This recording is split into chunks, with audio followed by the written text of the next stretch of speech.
Halo teman-teman, sahabat sains tersayang.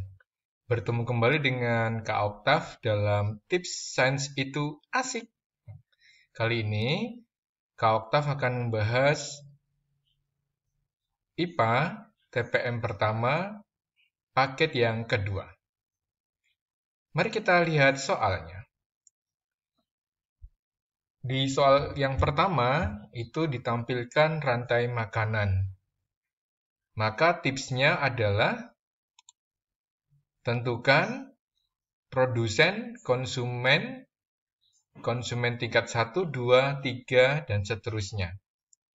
Ketika di konsumen tingkat 2, tentukan jenisnya. Contoh, pada gambar ini, konsumen tingkat 2 adalah insektivora. Maka yang ditanya, pengganti burung perenjak. Kita cari yang sama dengan insektivora. Maka jawabannya adalah burung pelatuk. Nah, anak-anak tipsnya adalah cari hewan-hewan yang insektivora, kemudian karnivora, omnivora, atau herbivora. Nomor 2. Sifat cahaya. Pada gambar ini terlihat cahaya itu lurus, merambat lurus, kemudian melewati prisma kaca, tentu menembus benda bening, kemudian dibiaskan, artinya melewati dua medium yang berbeda, dan diuraikan menjadi Meiji-ku Hibiniu.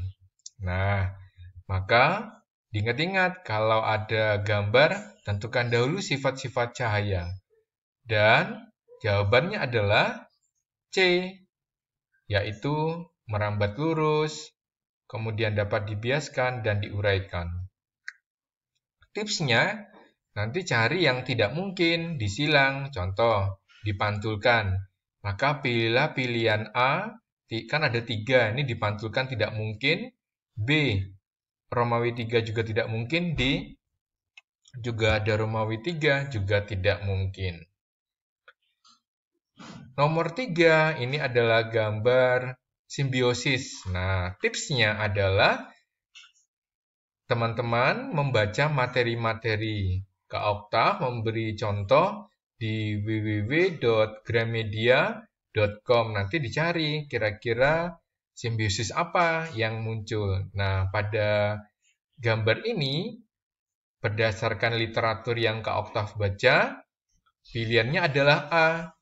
Nah, atau bisa juga tipsnya, cari hal-hal yang tidak mungkin. Pilihan B itu yang tidak mungkin karena ada kotoran.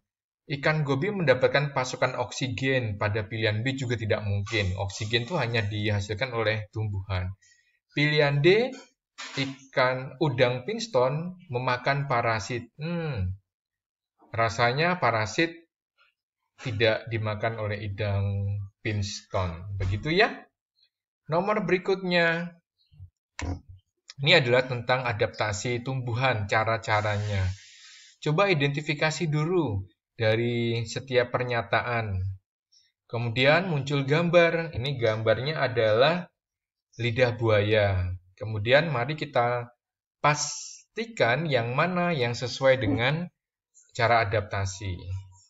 Contoh, kalau ini dicatat saja.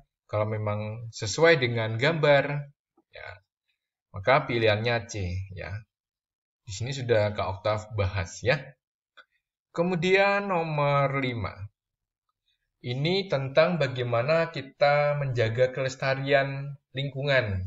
Nah, tipsnya agar sains itu asik, kita coba dari pernyataan ini yang tidak sesuai dengan permasalahan itu adalah pilihan C, karena mengimbau agar memilih pemukiman lain.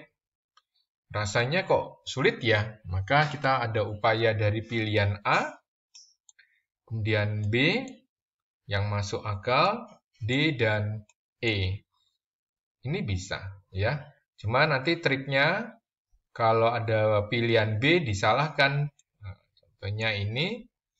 Kemudian, nah ini pilihan C. Maksud Pak Oktav pilihan C yang tidak masuk akal C. Nah, ini. Tetapi yang lain itu masuk akal, maka jawabannya adalah B. Nomor 6, ini ada pengertian mengenai abrasi. Nah, ini abrasi itu adalah pengikisan tanah. Nanti dibaca pelan-pelan, cari yang kira-kira yang memang upaya itu untuk mencegah abrasi. Kalau membangun tempat pembuangan sampah kan ya tidak tepat ya untuk mencegah abrasi. Apalagi memasang rambu larangan. Maka pertanyaannya yang tepat untuk menjaga kelestarian. Yang tidak tepat itu adalah Romawi 4 dan 5. Nah, ini tinggal memilih D nanti ya. Baik, di sini sama caranya. Nanti tinggal kamu cocokkan. Misalnya Romawi 4, pilihan B ini kan tidak. Kemudian memasang rambu Romawi 5, ini juga kurang tepat. Maka tinggal pilihan D.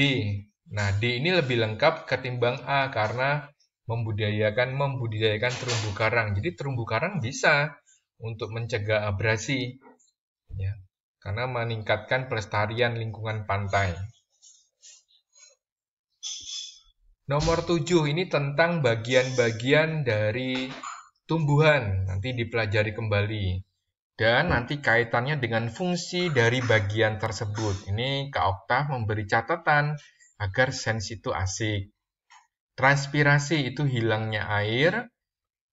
Itu melalui stomata. Transportasi itu perjalanan air dari tanah ke daun.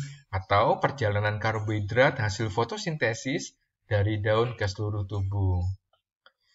Kemudian dikenalkan juga istilah vegetatif dan generatif. Kalau vegetatif itu tidak ada pertemuan putik benang sari. Generatif itu ada.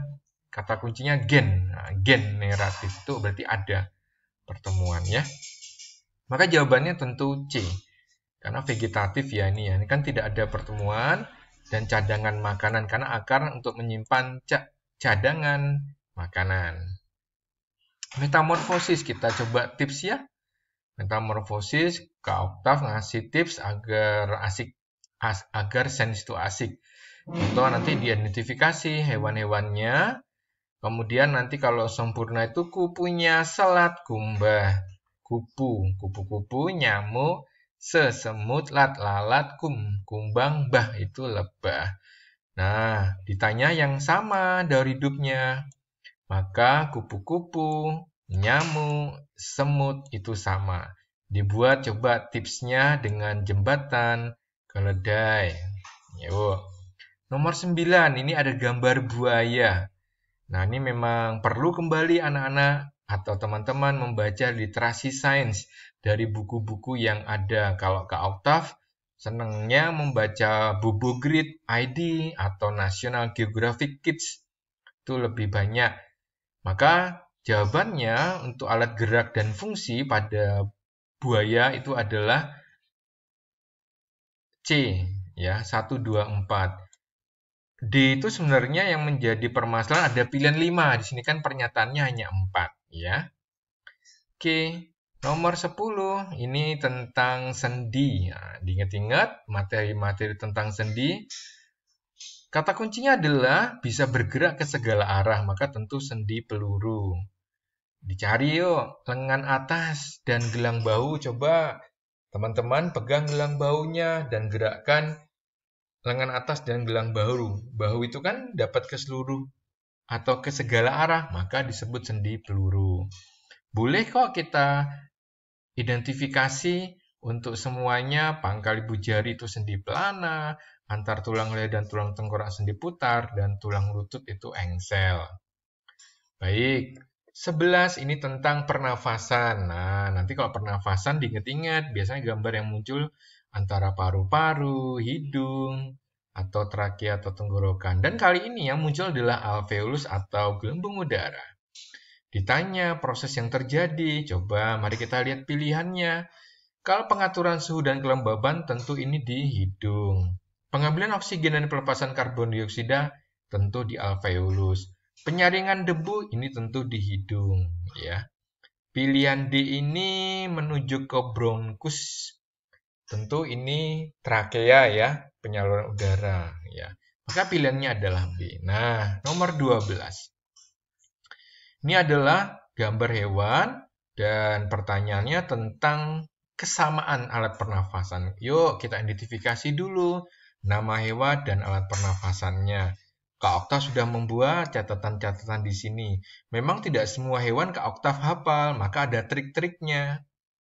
Nah, ketika kita melihat pilihannya, kalau satu itu kan kita sudah tahu nih, satu tuh cacing harus dengan sama-sama kulit, pasti harusnya 1 dengan 3, tidak 1 dengan 2. Yuk kita pilihannya, hanya 1 dengan 3 itu B, C, D.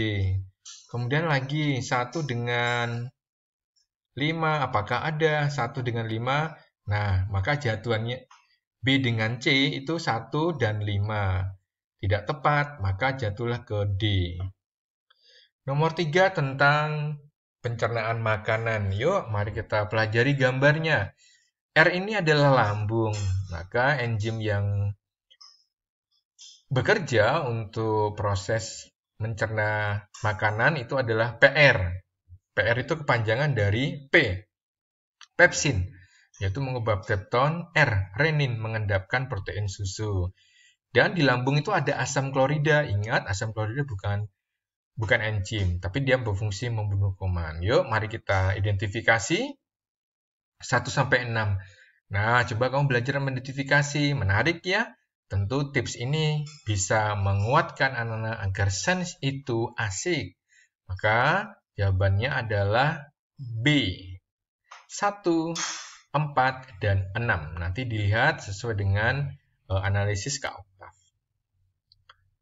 Nomor 14 ini tentang peredaran darah. Nanti teman-teman bisa melihat di video-video Kak Oktav tentang penjelasan peredaran darah. Sebenarnya ada tipsnya. Kalau yang berwarna, warnanya beda gelap atau biru, itu mesti miskin oksigen. Artinya mengandung karbon dioksida. Nah, nomor 8 ini gambar kanan atau kiri kalian berhadapan. Maka jawabannya adalah A, bilik kanan memompa darah, miskin oksigen ke paru-paru. Menarik ya, semakin asik ini sensenya. Coba. Nomor 15 terakhir, ini ada gambar kabut asap ya, moga-moga tidak mengalami. Kalau kita di Jogja, mengalami kabut Gunung Merapi. Nah, pertanyaannya asma. Asma ini penyempitan saluran pernapasan. Yang ditanya adalah organ pernapasan yang mengalami gangguan. Itu kalau organ jawabannya paru-paru ya. Kalau trakea itu penghubung saja antara udara. Sebenarnya ada penyempitan sih memang ya, penyempitan saluran pernapasan di tenggorokan, tetapi yang mengalami gangguan adalah paru-paru. Baik, sampai di sini dulu. Nanti lihat video selanjutnya. Jangan lupa subscribe, like, and share. Sukses selalu. Ingat tips dari Kak Oktav agar sains itu asik. Terima kasih.